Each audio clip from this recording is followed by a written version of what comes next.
दोस्तों, महाराष्ट्र की एक गरीब परिवार की महिला लोगों के बहकावे में आकर चली जाती है सऊदी अरब।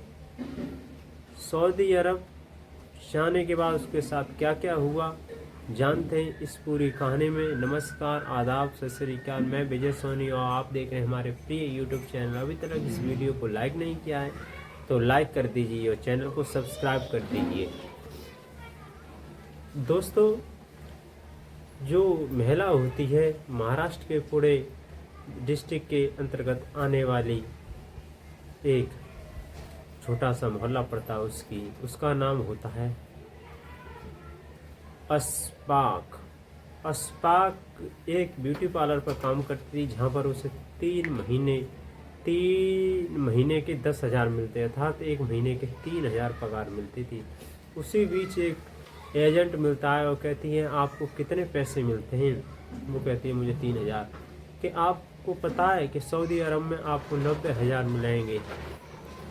तो वो जाने के लिए तैयार हो जाते, क्योंकि उसके पास, उस महिला के आगे एक बहुत बड़ी मजबूरी थी। वो मजबूरी थी, उसकी 3 बच्चियां थीं, उन्हें अच्छी तरह से अच्छी तालीम देना चाहती, इसीलिए वो जाने के लिए तैयार होती है और अपने पति से कहती है कि मैं सऊदी अरब जा रही हूँ, प्लीज़ मेरा वीज़ा बनवा दीजिए।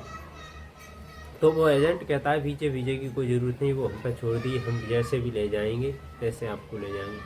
तो वो एजेंट होता 3 साल का एग्रीमेंट साइन कराता है और कहता है कि आपको 3 साल के लिए जाना होगा। जब वीज़ा आ जाती है तो चली जाती है। तो जैसा उसे बताया था, ब्यूटी पार्लर वैसा ही उससे भटकर मिला था।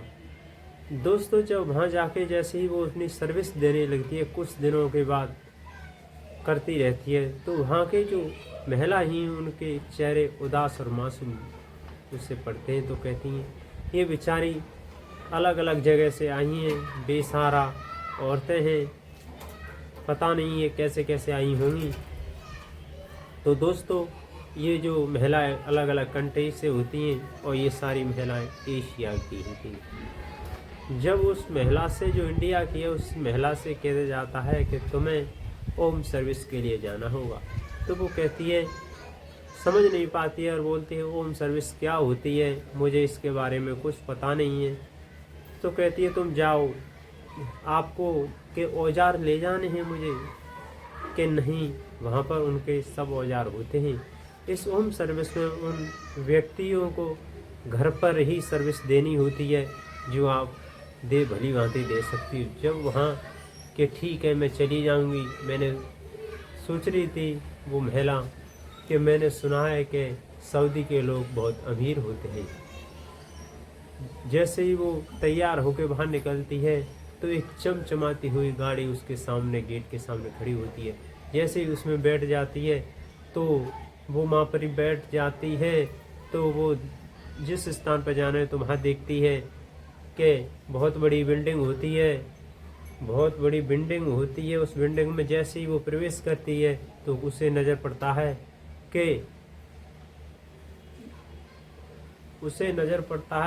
कि ये तो किसी रईस ज़्यादा से कहा है यहाँ मुझे बहुत सर्विस का अच्छी से दूंगी तो यहाँ मुझे बहुत पैसा मिलेगा। तो जैसे ही जो शेख उसमें बैठा हुआ था स्वापा बांधे, तो वो 2 तालियां देता है। तो उसमें एक आधे अधूरे कपड़े पहने हुई एक लड़की निकल के आती है। तो उसकी नज़र पड़ती है कि वो एक प्लेट और सेब, कुछ अदर फल और एक 2 प्याले लेके आती है। तो उससे कहते हैं कि तशरीफ़ लाइए, बैठ जाइए मोहतरमा, ये आपके ही लिए हैं। जैसे ही वो मोहतरमा पीती हैं, जो इंडिया की जो महिला थी, तो उनकी आंखों के सामने अंधेरा अंधेरा और चक्कर आके गिर पड़ती हैं। तो उसे अलग अलग प्रकार से अलग अलग पोजीशन में उसके साथ संभोग करता है और उसके साथ 4 से 5 व्यक्ति भी थे। 4 से 5 व्यक्ति होने के बावजूद उसके साथ हर एक प्रकार के करते हैं। तब जब उसे होश आता है तो एक गुदगुदे गड्ढे पे नज़र पड़ती है और कहती है कि ये क्या हुआ मेरे सामने, पता नहीं इन लोगों ने मेरी असमत के साथ, मेरी इज्जत के साथ क्या क्या किया होगा। तो शेख उसके सामने ही नग्न अवस्था में खड़ा होता है और कहता है कि क्यों कि आपको मज़ा आया होगा। तो वो कहती है, मैंने सुना था कि यहाँ तो बहुत भले लोग रहते हैं, ये मेरे साथ तुम लोगों ने क्या किया है। अब मैं अपनी मालकिन से कहूँगी मुझे इंडिया अपने मुल्क भेज दें मुझे अपने मुल्क भेज दें। वहाँ जाके मैं सब बताऊँगा इस कार्य करतूत के बारे में कि जो एजेंट यहाँ ले जाते हैं तो वो भारतीय और अदर मुल्क की महिलाओं के साथ क्या क्या करते हैं। जब वो लौट के आती है तो गुस्सा में लाल ताल होती है। तो जो उसकी जो ब्यूटी पार्लर की मालकिन होती है तो उन्हें 3-4 दिन के लिए कहीं होम सर्विस पे नहीं भेजती है। तो कहती हैं और साथ की महिला कि शायद ये हारी थकी होगी इसीलिए और महिला भेज दी जाती हैं। 3 से 4 दिन बाद जब फिर आती है तो जो इंडिया वाली जो महिला थी रुखसा, वो जाना नहीं चाहती थी और गुस्से में लाल उसकी तमाशा चल रही थी। तो कहती है, तुझे पता है मैं तुझे बदतमीजी के आरोप में कि ये लोगों को सम्मुख करने के लिए उकसाती है, मैं इस केस में तुझे जेल भिजवा के फांसी दिलवा दूंगी और 10-20 लोगों पे झूठी गवाही दिलवा दूंगी।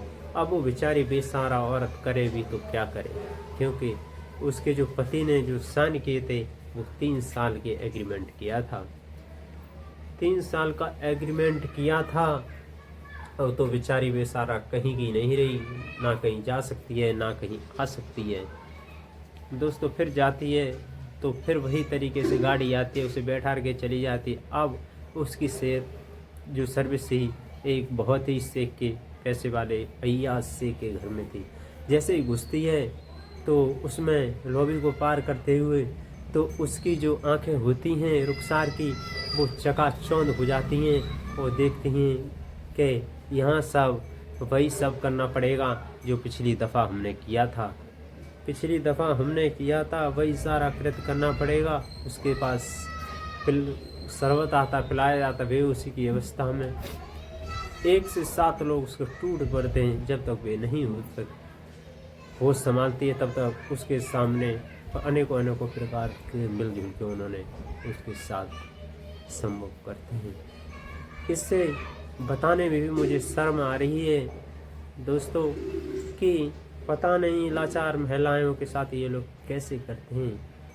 आप इंडिया से जा रहे हो तो सबर के जाइए। जब वो आती है तो कहती हैं कि मुझे मेरे मुल्क इंडिया भिजवा दीजिए। तो वो कहता है भिजवा देंगे, एक बार मुझे एक राउंड और करने दो, अर्थात मैं एक बार और संभव, क्योंकि वहाँ के अधेड़ व्यक्ति 50 से 60 होते हैं तो उनमें भी बहुत ताकत होती है, पैसे की कोई कमी नहीं होती है।